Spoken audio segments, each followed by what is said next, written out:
बहु क्लेश को उत्पन्न करके अल्प फल प्राप्त करते हैं। कार्य के आरंभ में मूर्ख लोग, महामूर्ख, जिनका पुरुषार्थ बहुत रहता है, क्लेश बहुत प्राप्त करते हैं लेकिन फल नहीं पा पाते, क्योंकि पुरुषार्थ के साथ विवेक होना अनिवार्य है। विवेक के अभाव में किया गया पुरुषार्थ फलित नहीं होता जितना होना चाहिए। विवेक पूर्वक किया गया पुरुषार्थ, अल्प पुरुषार्थ भी बहुत फलित होता है। तो कुछ अधम लोग हैं, पूर्व में महामूर्ख की व्याख्या की, 122वें सूत्र में अधम पुरुष की व्याख्या कर रहे हैं। अधम पुरुष कौन है? दोष भयान न कार्यम कहा पुरुषाणाम।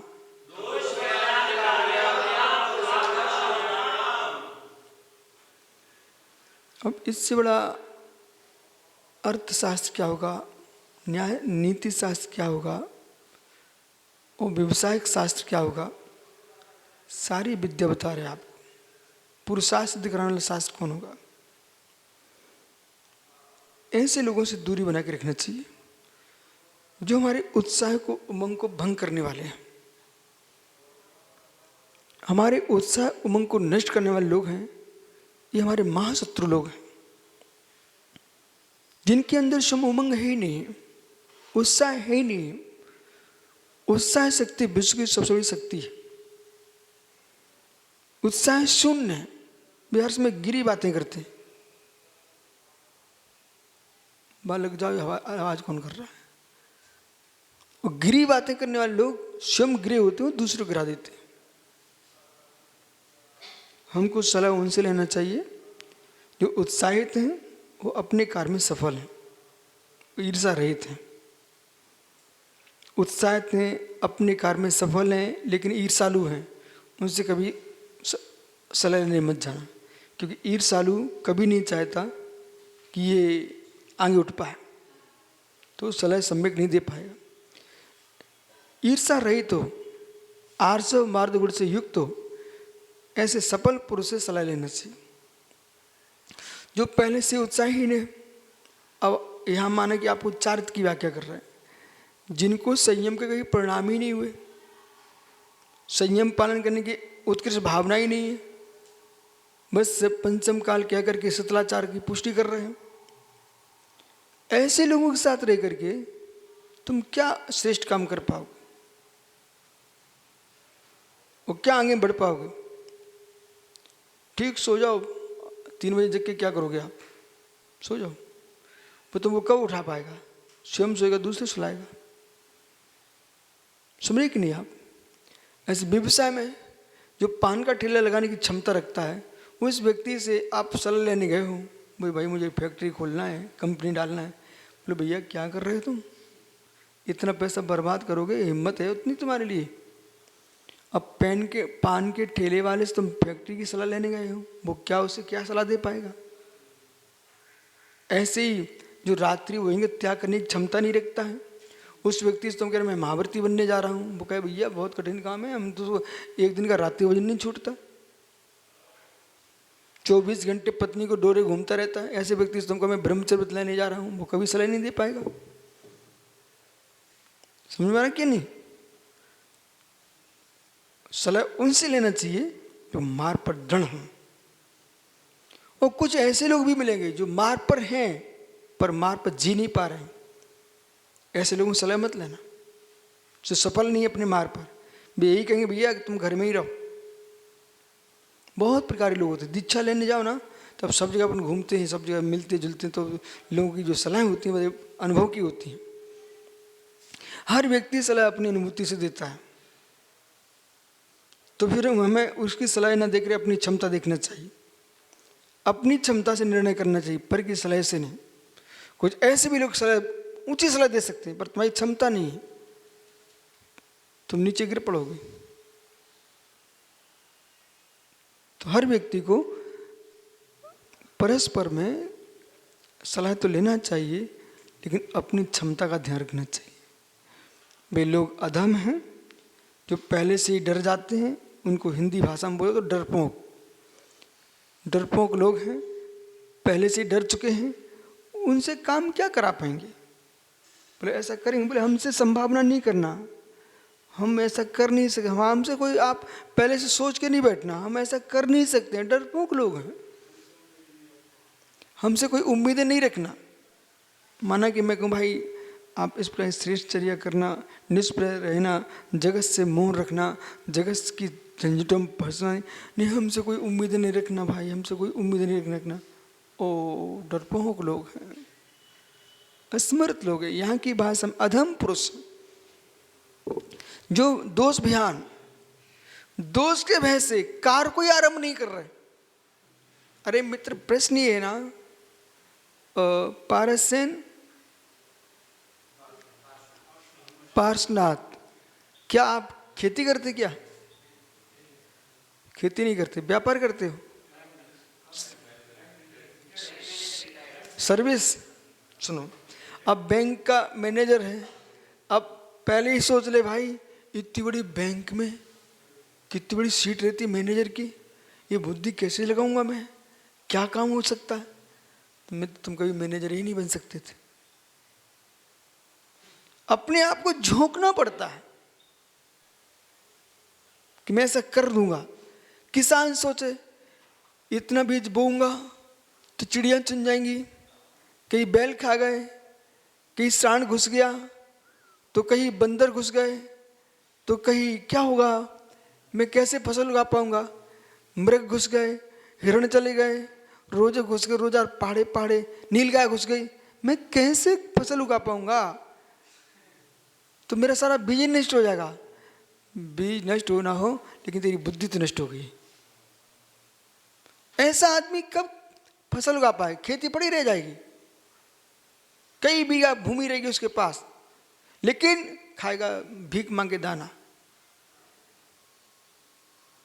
ऐसे ये मोटे ताजे लोग हैं कनकेत जैसे।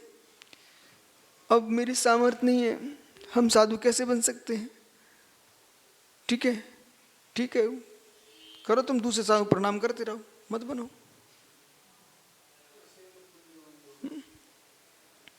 हाँ, भिखारी को भी खाना मिलता है, उसका ही पेट भरता है, लेकिन भिखारी कहलाता है। भिखारी कहलाता है। पर स्वामी जो पुरुषा करता है वो खाना भी खाता है, लोगों को भीख भी देता है, दान भी करता है, पूजा पाठ भी करता है, विधान करता है, पंचरण करता है, अनुष्ठान करता है।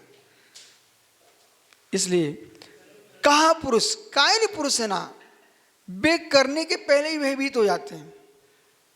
कैसे? नपुंसक पुरुषवत, स्त्री का नाम सुनते ही इनकी शक्ति क्षीण हो जाती है, वे क्या संसार संतान को जन्म दे पाएंगे। ऐसे संयम का नाम सुनते ही जो कांपने लगते हैं, वे क्या भगवान बन पाएंगे? भगवान बनना है तो आपको संयमी बनना पड़ेगा। पर किसी के विघात का विचार नहीं करना चाहिए। पर का नाश करके आगे बढ़ने की कोशिश मत करो, आगे बढ़ करके दूसरी रक्षा की कोशिश करो। महात्मा सुब्रत सागर, क्या चल रहा है विश्व में?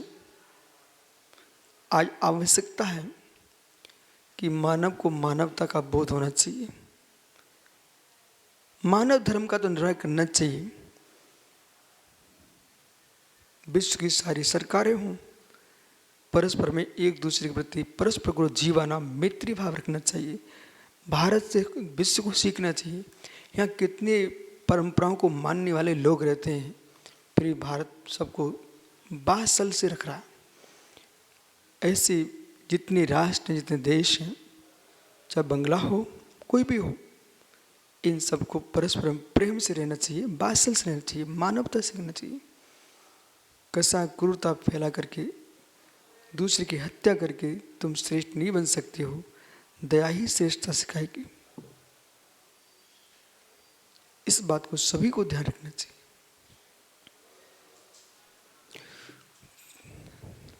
सुना कुछ, कायर पुरुष कुछ नहीं कर सकते। और घी कितना सुंदर होता है, शक्ति देता है, पर घी तपाने रख दो, चट चट की आवाज आ रही घी में, मतलब कहीं ना कहीं पानी की बूंद चली गई। बोलो बेबाब, गरम तपते घी में चट चट की आवाज आती, इसका मतलब क्या है? पानी की बूंद चली। घी शुद्ध नहीं है, पानी है उसके अंदर। दीपक भी कोई घी का जला रहा है, उसमें चट की आवाज आई बत्ती में, कहीं पानी की बूंद आ गई। ऐसे जो व्यक्ति जरा जरा सी बात पर चट चट करता है, कहीं पानी की बूंद आ गई, वो पानी की बूंद नहीं आना चाहिए। शुद्ध घी में कभी आवाज नहीं आती, मधुर प्रकाश देता है घी का प्रकाश, मधुर प्रकाश। ऐसे विकासशील लोग मधुर प्रकाश में जीते। कितनी भी क्षमता आ जाए, उन्हें अपनी योग्यता का पता होना चाहिए। हाथीवत जीवन जीना चाहिए। एक एक श्वान को पीछे वो दौड़ के आएगा तो मार्ग कैसे तय कर पाएगा? श्वान तो पीछे भौंकते हैं, हाथी आगे चलता मस्त। ऐसे ज्ञानी लोगों को हर वस्तु का उत्तर देना ही अनिवार्य है कि हम उनको उत्तर दे के वापस आएंगे नहीं, अपना समय बर्बाद करना है। इसलिए सफाई करने वाले जो होते हैं, आपको मालूम है वो कर्मचारी अलग ही होते हैं।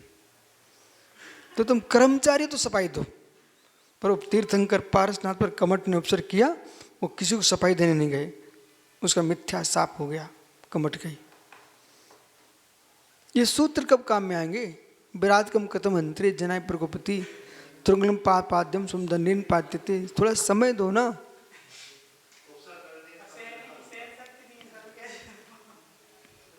मौन ले लो ना। लेकिन हर प्रश्न का उत्तर देना और हर जगह सफाई देना, अधिक सफाई देना बहुत घातक है। सफाई देने वाले विश्व में क्या कहलाते हैं, उनका नाम आप देख लीजिए। इसलिए आप सफाई देना जानते हो, ये आगम के विरुद्ध शब्दों का प्रयोग मत करो। उपेक्षा भाव, इग्नोर मिग्नोर, ये हमारी भारतीय भाषा नहीं है।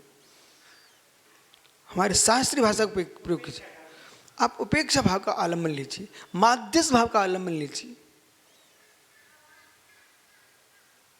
समझ रहे कि नहीं? उपेक्षा, माध्यस्थ भाव, विपरीत वर्त तो माध्यस्थ भाव। ये सूत्र क्यों लिखा गया है? ये सूत्र क्यों लिखा गया? तत्व सूत्र 5 अध्याय का। मैत्री प्रमोद कारण माध्य सत्य कृष्ण क्लिष्म विनीसु। तो मैत्री प्रमोद कारुण्य माध्यस्थ सत्वेषु। मैत्री प्रमोद कारण माध्यस्थ सत्य। सही बोल भाई।